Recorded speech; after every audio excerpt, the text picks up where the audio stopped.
Oui, voilà, bien-aimé dans le Seigneur, nous sommes là, je suis votre frère, le frère Dodé, tu peux m'appeler frère, il n'y a pas un problème. Tu peux m'appeler Évangile, il n'y a pas de problème à cela, je suis votre frère, l'évangéliste Dodé. Nous sommes là aujourd'hui, nous sommes à Ohio, précisément dans Cincinnati. Toza, Nancy Abanzete, nous sommes ici, dans Nakata Forest Park.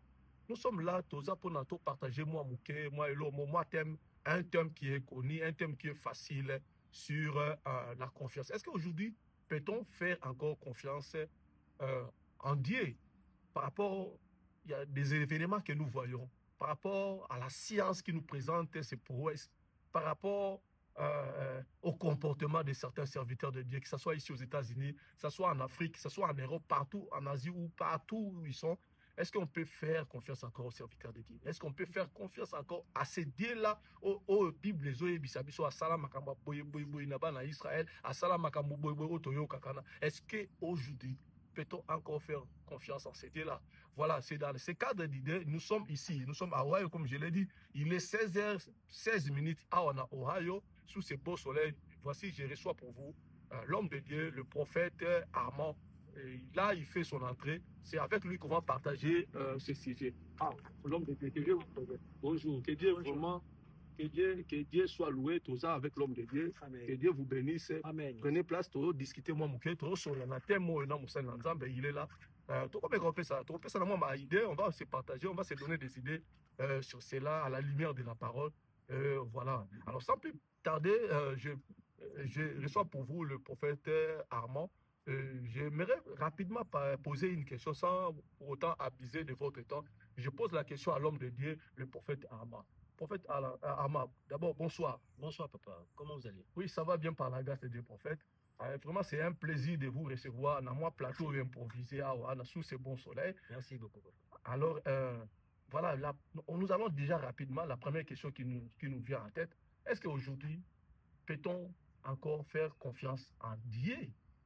Est-ce que peut-on encore aujourd'hui faire confiance aux serviteurs de Dieu?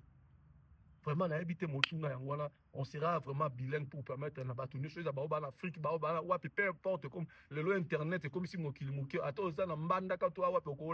on sera bilingue. Vraiment, question Merci beaucoup pour la parole. Je vais être bilingue comme vous l'avez dit. Avant de commencer, moi je souhaiterais que le Seigneur puisse nous accompagner dans la prière, une toute petite prière. Emmanuel, je prie que tu puisses être avec nous. Aide-nous à mieux comprendre la parole et aide-nous à mieux marcher selon ta volonté parfaite. Éloigne de nous tout ce qui n'est pas de toi et aide l'Église à comprendre la venue de Christ et soutiens notre foi en le nom de Christ. Amen. Amen. Oui, papa, c'est ce que vous venez de dire. C'est vrai. Aujourd'hui, sans la confiance, personne ne va progresser.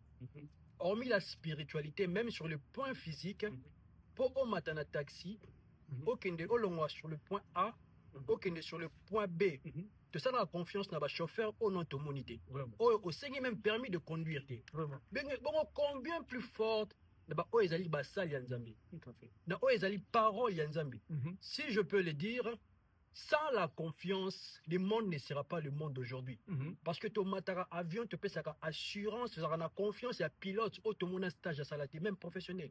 Diplôme n'a pas besoin de mais par confiance, ton mataka et te l'ongara sur le point A, te comara sur le point B.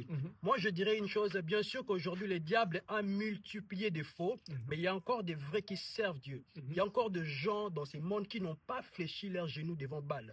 Moi, je dirais une chose, en ces temps ici, nous devons encore faire plus confiance aux gens qui ont la parole de Christ. Parce que tout le monde peut parler, mais tout le monde ne dit pas ce qui vient de Christ. La Bible dit une chose, nous connaissons la foi vient de ce qu'on attend, et ce qu'on attend vient de la parole de Christ. Donc, on fait confiance à la personne qui nous ramène la parole de Christ. Si je peux aller plus loin, pour nous éclaircifier, la confiance aux hommes de Dieu, oui. Dieu a choisi les 5 ministères, nous les connaissons tous, ce ne sont pas des anges, ce sont des humains comme toi et moi. Et ces humains ont leurs défauts. Mais la grande chose qui peuvent nous aider à s'accrocher à la parole qui sort des serviteurs de Dieu, nous avons les discernements. Nous sommes au temps du soir, Christ n'est plus. Et la confiance que nous avons en notre Père, qui est Christ, qui est allé, notre époux, nous devons faire confiance aux hommes que Christ a laissés. Et comment détecter de ces hommes-là? Nous avons besoin de discernement. Nous devons grandir dans les discernements. Les dons, j'aime bien les dons. Mais le discernement, c'est parmi les dons qui va aider l'Église de détecter la venue de l'époux. Je ne sais pas si l'homme de Dieu, l'évangéliste, vous me comprenez. Tout à fait, tout à fait. Effectivement, c'est ça. Si je peux, jusque-là, essayer un peu de mettre quelques mots. Je voulais vous arracher un peu la parole, homme de Dieu. Oui, papa. Puisque tout à l'heure, là, vous partez, vous parlez, vous insistez sur la confiance, mais aussi vous avez dit qu'il faut avoir le discernement pour pouvoir bien comprendre ces hommes de Dieu-là. Alors, une question me vient à l'esprit. C'est quoi ce discernement-là? Comment on peut arriver à discerner que ça, c'est le vrai, ça, c'est le faux? Comment on peut arriver à discerner cela? Comment on peut discerner? Le discernement, là, ça vient comment? Pour comprendre, parce que beaucoup des enfants de Dieu aujourd'hui, que ce soit ici aux États-Unis, que ce soit ailleurs, ils ont un peu cette difficulté-là de comprendre le vrai serviteur et le faux serviteur. C'est pourquoi ils commencent à mettre tout le monde dans le même sac. Ils ont un peu un embarras de choix. Ils ne savent pas. Il y a des gens qui sont restés à la maison. Ils ne veulent plus venir à la prière. Même si, quand on convoque même les réunions de prière, ils ne veulent plus venir. Alors maintenant, qu'est-ce qu'il faut faire vraiment? Qu'est-ce qu'il faut faire? Comment est-ce que ces gens... Qu'est-ce qu'ils peuvent faire pour comprendre? Pour discerner. Pourtant, le discernement, c'est un peu technique. Au moins, je pense, comprendre. Mais tant que vous avez Nzambe, sous le choc, discernement, il y a un pour nous, mais quand on peut couper ça détail sur le discernement, donc, une très bonne nouvelle pour Nabiso. Biso Batutozaba na Nzambe. Tous nous sommes des créatures de Dieu, mais tous ne sommes pas enfants de Dieu. Amen. Une chose, je vais m'adresser précisément aux enfants de Dieu, seuls qui ont cette capacité de développer cette grâce et discernement. Pour aller plus loin, je dirais une chose. Christ, en venant sur la terre, qu'est-ce qu'il a dit? Il nous a présenté la prière. À côté de la prière, créature bana. Qu'est-ce qu'il a dit? Il a dit notre Père. À longo libiso na dimension, il y a créature. À côté de la dimension, il y a Fils et Père. Donc tokomi bana ya Nzambe. Moi na nyonso aza na capacité ya koyoka mungongo ne papa lobi. Amen. Papa nyonso ba koloba na quartier. Mais ceux qui papa na fongoli munoko, moi na za na capacité ya koyoka. Pourquoi? Parce que à 8 ans et belé à cause de papa wana. Pourquoi? Parce que papa wana à chaque fois moi na un problème, papa a ko intervenir pour na moi na. Une chose qui est vraie, le don et discernement, seuls les gens qui sont proches de Dieu, seuls les gens qui ont une vie de prière accrochée à l'esprit de Dieu, ont cette capacité de détecter le faux et le vrai. Amen. Ce que lingi au comme na vie à discernement ou au développer vie à discernement na yo, ozana biloko moko na rochaka moko ya kosala, devient ami de l'esprit de Dieu. Parce que l'esprit qui sonde tout, l'esprit qui parle, l'esprit qui a pris notre place, l'esprit qui est en nous, saura te dire.